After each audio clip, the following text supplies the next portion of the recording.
झालाय त्याच्यामुळे ते जरा त्यांना असं ड्राउसी असं फिलिंग येत आहे, म्हणजे थकल्यासारखं वाटतंय त्यांना, म्हणून त्यांना आराम करत होता. मी त्यांना म्हणत होते उठूच नका, पण सरपंचांचा आग्रह होता म्हणून 2 मिनिटं मी त्यांना म्हणले काळजी करू नका, तब्येतीची काळजी घ्या. सगळ्यांच्याच जबाबदाऱ्या आहेत, घरातले पण काळजी करत असतील ना अर्थातच. त्यामुळे आणि त्यांचं म्हणणं होतं की BMC ला मी विनंती करावी. मी कालही BMC कमिशनरांना कॉन्टॅक्ट केला होता. आजही त्यांची मागणी आहे की BMC कमिशनरांनी थोडा या भागामध्ये स्वच्छतेचा मोठा प्रश्न येतोय, तर स्वच्छता, टॉयलेट्स. आता महाराष्ट्रातून सगळेच जे प्रेम करतात, सगळ्याच लोकांनी मिळून अन्नाचा प्रश्न आता बराचसा सुटलेला आहे. त्यामुळे आता जेवणासाठी व्यवस्थित अन्न आलेलं आहे. पण त्यांचं म्हणणं असं होतं की कॉर्पोरेशनला सांगून इथले सगळे जे टॉयलेट्स आहेत, पाणी आणि इथे 4 लाईट्सची, रात्री अंधार होतो तर 4 लाईट्सची मागणी केली आहे, ज्याला आता होकार देतात. 4 लाईट्स म्हणजे लोक अंधारात आणि पाऊसही आहे, त्यामुळे 4 लाईट्स इथे असले पाहिजेत. 4 लाईट्सची मागणी आणि स्वच्छतेची मागणी ही सगळ्यात महत्वाची आहे. त्यामुळे आणि येताना आपणही पाहिलं असेल की प्रचंड अस्वच्छता आहे. तर मी आता म्युन्सिपल कमिशनरांना फोन करणार आहे आणि इथे या भागामध्ये स्वच्छता आणि आलेल्यांची सोय ही टॉयलेटची पण केलेली दिसली, पण त्याच्यातही स्वच्छता आणि अन्नाचं जे काय झालं लोकांना गैरसोय होता कामा नये अशी विनंती महाराष्ट्र सरकारला करावी आणि BMC ला करावी अशी त्यांची मागणी आहे.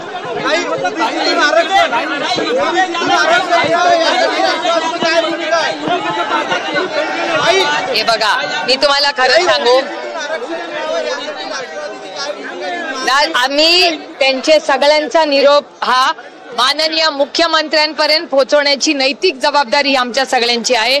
माझी हात जोडून महाराष्ट्राच्या माननीय मुख्यमंत्र्यांना आणि दोन्ही उपमुख्यमंत्र्यांना विनम्रपणे माझी विनंती आहे की सगळ्या पक्षांना बोलवा, तातडीने ऑल पार्टी मीटिंग करवा आणि त्यातून पाहिजे असेल तर लगेच 1 दिवसात अधिवेशन बोलवा आणि हा निर्णय मार्ग काढा.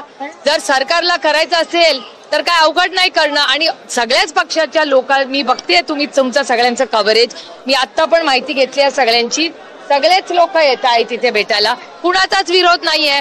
तर कुणाचाच विरोध नसेल तर माननीय मुख्यमंत्र्यांनी तातडीने कॅबिनेटमध्ये निर्णय घ्यावा आणि गरज पडली जर काही करायचं असेल कॉन्स्टिट्यूशन अमेंडमेंट वगैरे तर तातडीने त्यांनी एक असेंब्लीला उद्या बोलवावी. काय अडचण आहे?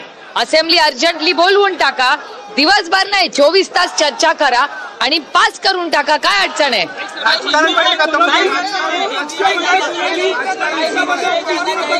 माझं म्हणणं आहे निर्णय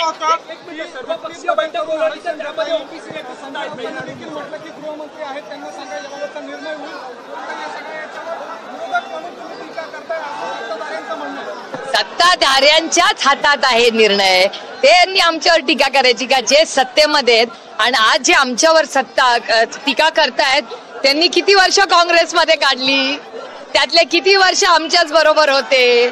हे दुर्दैव आहे की वास्तवतेत कोणी जगत नाहीयेत आता सत्तेतले लोक. कसं काय मला एक सांगा, 2018 मध्ये का कुठल्या वर्षी देवेंद्रजीच म्हणले होते ना, त्यांचं असेंब्ली मधलंच भाषण आहे ना, बरोबर आहे ना? देवेंद्र फडणवीस जी जेव्हा विरोधी पक्ष नेते होते तेव्हा त्यांचं भाषण आहे. आज 250 खासदार आमदार आहेत, 250 आमदार. काय लागतं? एक चुटकी में काम जर करायचं असेल तर का नाही करू शकत? त्यांनी तातडीने सर्व पक्षीय मीटिंग बोलवावी, असेंब्ली बोलवावी. एवढं मोठं मॅन्डेट महाराष्ट्राच्या मायबाप जनतेने त्यांना दिलेलं आहे, ह्याचा वापर कॉन्ट्रॅक्ट किंवा मोठे रस्ते करायच्या ऐवजी समाजाच्याच साठी करा अशी माझी विनम्र विनंती. एक पहिलं मराठी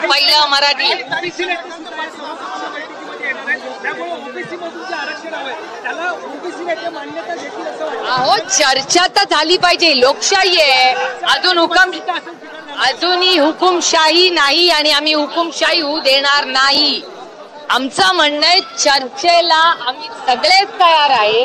तर माझी विनम्र विनंती आहे महाराष्ट्राच्या माननीय मुख्यमंत्र्यांना की सगळ्यांना बोलवा आणि मार्ग काढा. एवढा मोठा मॅन्डेट महाराष्ट्राच्या मायबाप जनतेने 250 आहेत ना आमदार. किती आहेत त्यांचे आमदार? 250 आमदार आहेत त्यांच्याकडे.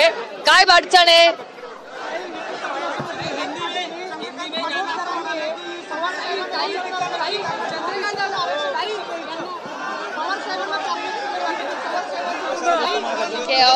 बघा ना, विरोधी पक्षात आले तरी ते सगळं आदरणीय पवार साहेबांकडूनच लोकांची अपेक्षा आहे.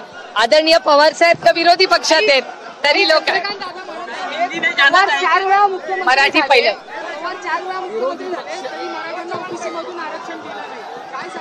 आता तुम्ही सत्तेत आहात ना, 11 वर्ष आहात ना, गल्ली टू दिल्ली सगळीकडे तुमचीच सत्ता आहे.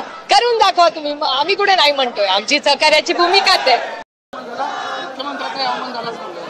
नाही, दुर्दैव आहे की महाराष्ट्राच्या सरकारने कुणातरी जबाबदार व्यक्तीला पाठवायचं होतं. कारण का ही लोकशाही आहे. लोकशाहीमध्ये चर्चा झालीच पाहिजे आणि आंदोलनकर्त्यांचं ऐकून तर घेतलं पाहिजे. नाही, दडपशाही नाही, लोकशाही आहे. लोकशाहीच्या मार्गाने तुम्ही शांततेच्या मार्गाने कोणीही आंदोलन करत असेल तर ते आपल्या संविधानात तो अधिकार बाबासाहेबांनी दिलाच आहे आपल्या सगळ्यांना.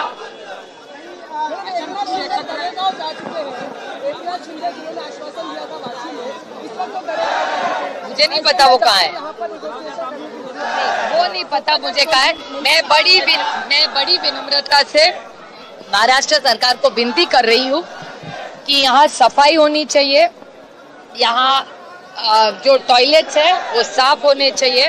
और दूसरी बात, यहाँ लाइट्स रात को नहीं लगते तो सबको दिक्कत होती है, तो थोड़े लाइट यहाँ लगाने चाहिए.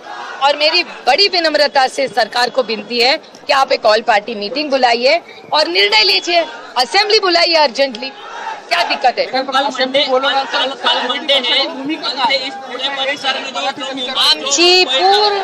आमचा म्हणणं आहे, चर्चाला आम्ही कधीही बसायला तयार आहोत. आरक्षण द्यायचं का? हा मुद्दा माझं म्हणणं आहे. निर्णय कोण घेणार? जबाबदार आज निर्णय कुणाच्या हातात आहे? विरोधी पक्षाच्या का सरकारच्या? कुणाच्या हातात आहे? सरकारच्या. सरकारने याची उत्तर दिली. आमच्या अंगावर टाकून उपयोग काय?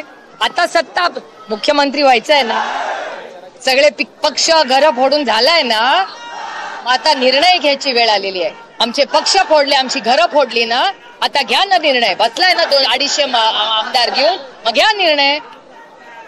सत्ता नुसती लाल बत्तीची गाडी, प्रायव्हेट प्लेन आणि हेलिकॉप्टर नसतं. मायबाप जनतेच्या सुख दुःखात माणूस असला पाहिजे, त्याला खरा नेता म्हणतात. बीजेपी की तरफ से कहा जा रहा है कि जो महाराष्ट्र के अंदर सबसे ज्यादा काम किया है वो भाजपा ने ही किया है. अभी कहने के लिए कुछ भी कह सकते हैं, ये वो वक्त नहीं है. और जुमे अभी तो आए हैं 10 साल. 70 साल से महाराष्ट्र और देश किसने चला है?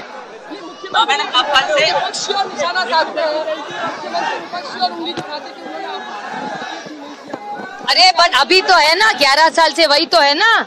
1-2 साल से नहीं, 11 साल से गली से दिल्ली तक उन्हीं की सरकार है. करे